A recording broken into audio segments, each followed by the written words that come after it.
I'm Emily. Hi, Emily.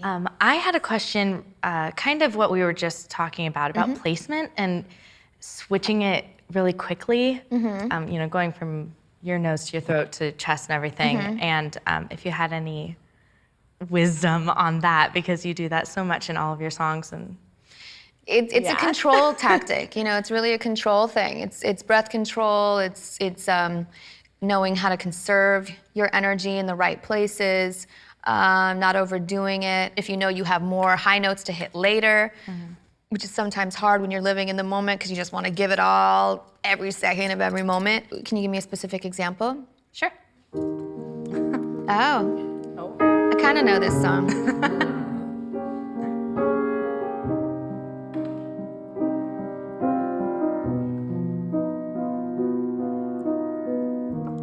Every day is so wonderful, and suddenly it's hard to breathe. Now and then I get insecure from all the pain. I'm so ashamed. I am beautiful, no matter what they say. Words can't bring me down, oh no. I am beautiful in every single way.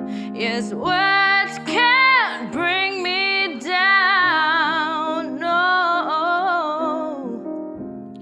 So don't you bring me down today. Very pretty. Sometimes, you know, what you're asking for, you know, how do I switch from chest voice to head voice, right? Yeah. Okay. I mean, you were doing it beautifully. Placement, yes. It's a personal choice of where you want to make the ad lib to have enough breath left over to come in strong for the next, or if you want to leave the ad lib out, just cut it short, make it an emotional thing, and then put your heart into projecting forward. Do you plan all of that?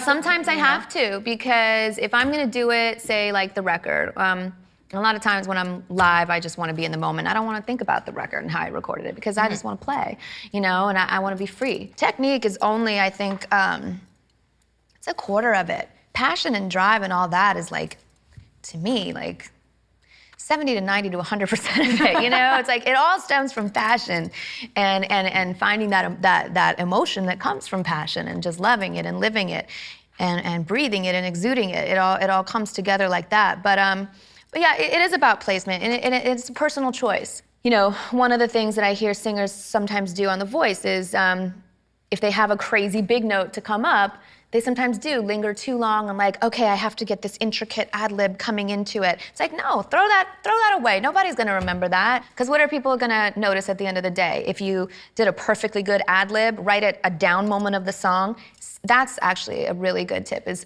pick the most dynamic moments of the song. Because right whenever I'm going into the bridge, that's a throwaway moment. Nobody's listening to like, it's like you're on that verge of like, okay, what's happening next? Momentum is building. So that bah, when you're hitting that, you know, big note, you want to say preserve all the energy for that. You know, you are a singer that I think can do technical things. You can execute ad libs, and you know, you're capable of doing them and not doing them sloppy, because I say if you're going to do it at all, make sure it's not sloppy and it's you know, for the most part, intricately correct.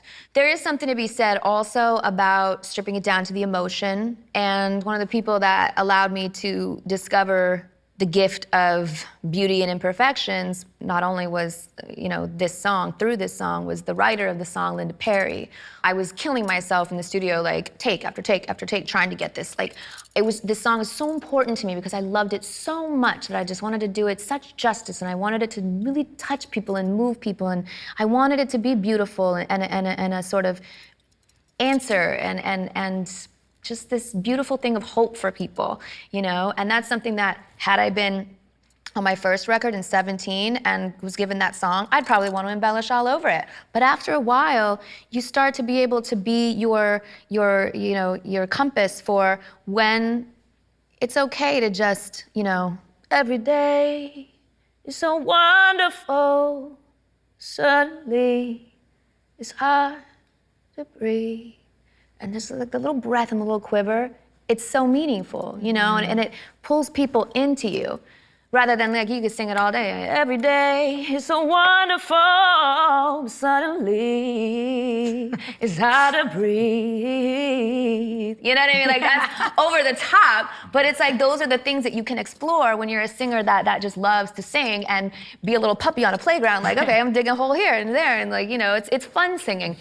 But at the end of the day, you know, sometimes you have to pay respect to what it is you're saying and you're singing and wanting to engage the listener to listen. And in Say Something and Beautiful, these are songs that, you know, she ended up doing a 1-2 on me. We had big arguments about, you know, the end take vocal on this because I was like, I, you know, it's not perfect. I'm like on the actual record vocal that made the album and the cut and was a radio, you know, single, was an imperfected vocal. I was not happy with that vocal. You know, don't look at me was something I literally said, you know, to somebody in the room because I was feeling vulnerable and I just wanted to be in my box of like, you know, just being with myself every day, so wonderful. And there's little certain cracks, even on some of the high notes. It wasn't perfect in my eyes.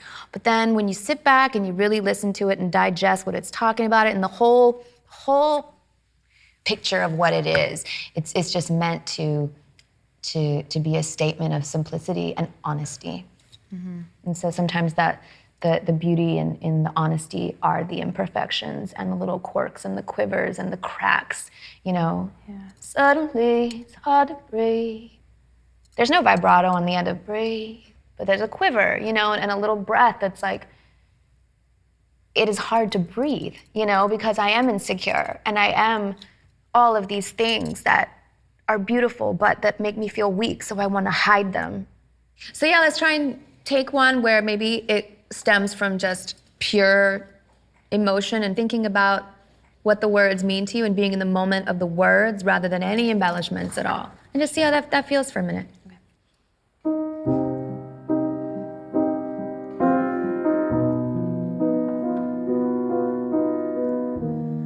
Every day is so wonderful, and suddenly it's hard to breathe. That's pretty. Now and then I get insecure from all the pain. I'm so ashamed. I am beautiful no matter what they say. Words can't bring me down. I mean, there's so much more emotion in that performance. It was pretty the first time, but you got my attention with that one because, you know, I heard the breaks, the little like just subtleties, the subtle breaths at the end of what you did. And I even saw your face change from this performance face of like trying to feel the lyrics into like really feeling what it feels like to be insecure and vulnerable. You know what I mean? And that makes a huge difference, you know, in being a listener and receiving what you're feeding me, you know? So that was awesome. Right? That was, I thought, an improvement.